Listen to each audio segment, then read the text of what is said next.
7.7, we're talking about a dot product. Now, this is one way to multiply vectors. The dot product is going to give you a scalar or a number. So, to find the dot product, it's represented with, guess what, a dot. Okay, what you're going to do is multiply the x's, multiply the y's, add the numbers, and you get this scalar. And the dot product is actually quite useful for a lot of things. So it's easy enough to remember multiply the x's, multiply the y's, but I've written down the form of the dot product here for you. Now, what the dot product actually gives you is the magnitude of each of the vectors multiplied times the cosine of the angle between them, okay? This is so useful. If you need to know the angle between two vectors, you find the dot product and you divide by those magnitudes. Just divide this stuff away on both sides.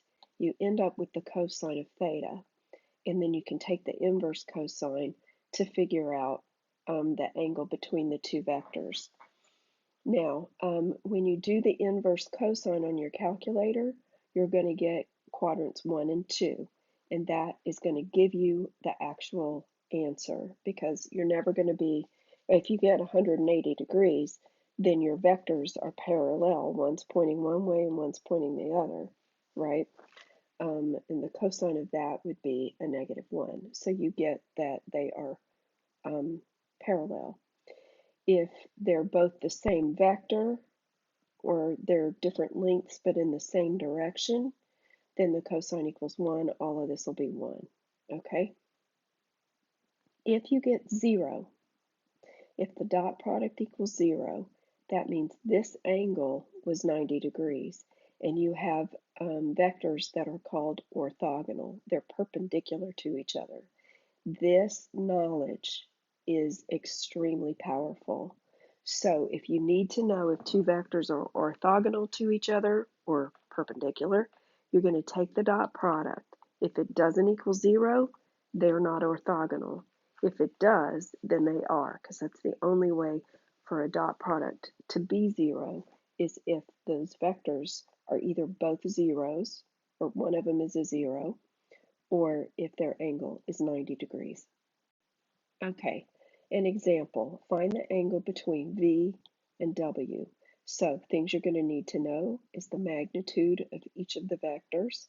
Square it, add them together, take the square root, right? Pythagorean theorem. Find the dot product of them. So I have 1 times -3 plus -5 times +3, and I get -17, don't I? -17. Glad I caught that. Okay, so the dot product, I have to correct the whole thing. It happens. I'm glad you're seeing this.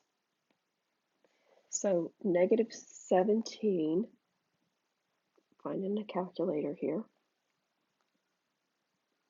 -17 divided by the square root of 26 and divided by the square root of 13 is going to give me -0.9 blah, blah, blah, blah, blah. Take the inverse cosine, and I'm going to get 43.7 degrees between them. Make sure your calculator is on degrees when you're doing this. All right, so we all make mistakes, right? So that's easy enough.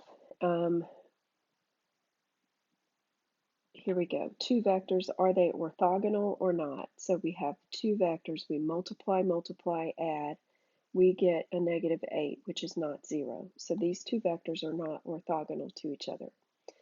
These two vectors, multiply, add together, we get a 0. Yes, they are orthogonal to each other. Simple enough. One of the very useful things that we can do with the dot product is find what's called a projection. And I always think of a projector. So if I want to find the projection of a vector V onto vector W, okay, I'm going to shine a light perpendicular, as if this was the movie screen, and I wanted to find the shadow of V onto W. That's what a projection is. Notice that when I find the component, now remember we can take any vector and break it down into an x value and a y value, right? What a projection does is it takes that x-axis and the y-axis and it tilts it into whatever direction you need it to be. So what I'm doing when I find the projection of V onto W is I'm finding how much of vector V is actually in the direction of W. So I can take this vector V and break it down into orthogonal components. Doesn't have to be perfectly X and perfectly Y. I can choose what direction I want. So say this was a force and I needed to know how much of that force was in this direction. I would find the projection of V onto W.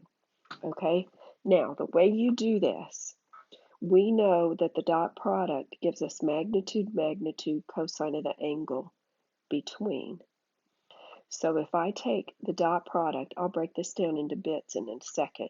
If I take this dot product here and divide by the magnitude of the thing that I'm projecting onto squared, and then this is a scalar, and I'm multiplying by the direction vector that I want to project onto, I'm going to get this vector, the component of V, in the direction of W.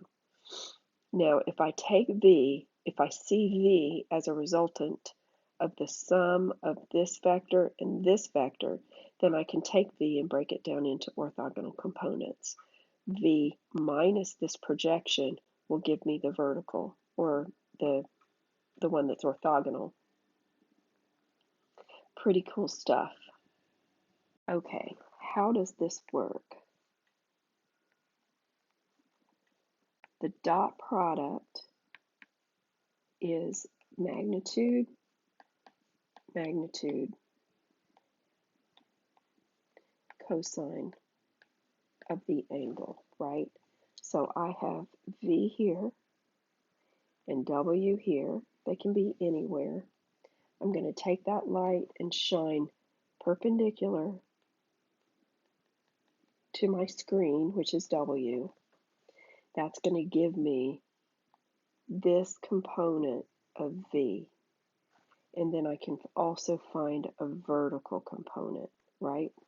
So this is V, this is W, and I'm going to call this V1 and call this V2. Now, let's look at what projection actually says. The projection of V onto W is the dot product over magnitude of W squared multiplying vector W. Okay, if I take this and break it down into its pieces,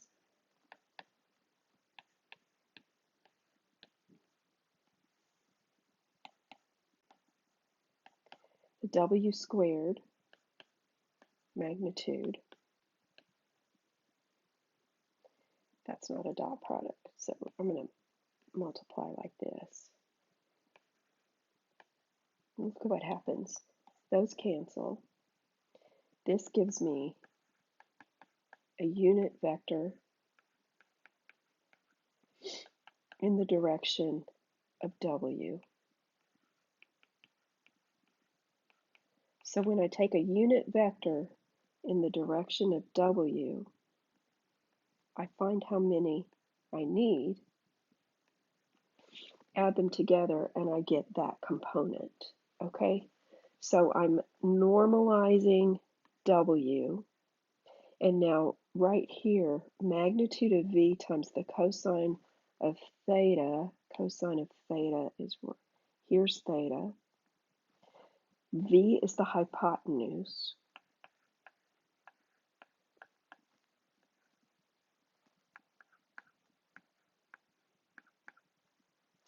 And V1 is the adjacent. You see it? So when I have magnitude of V times cosine of theta, I equal the magnitude of that component vector, V1. Okay? So what I have here, magnitude of V times the cosine, this is that length, the magnitude of that component in this direction, and that is normalized or made, it's made a unit vector. So I have that many unit vectors in that direction. You see how it all works? So projection is very valuable. And now if I want to find the V2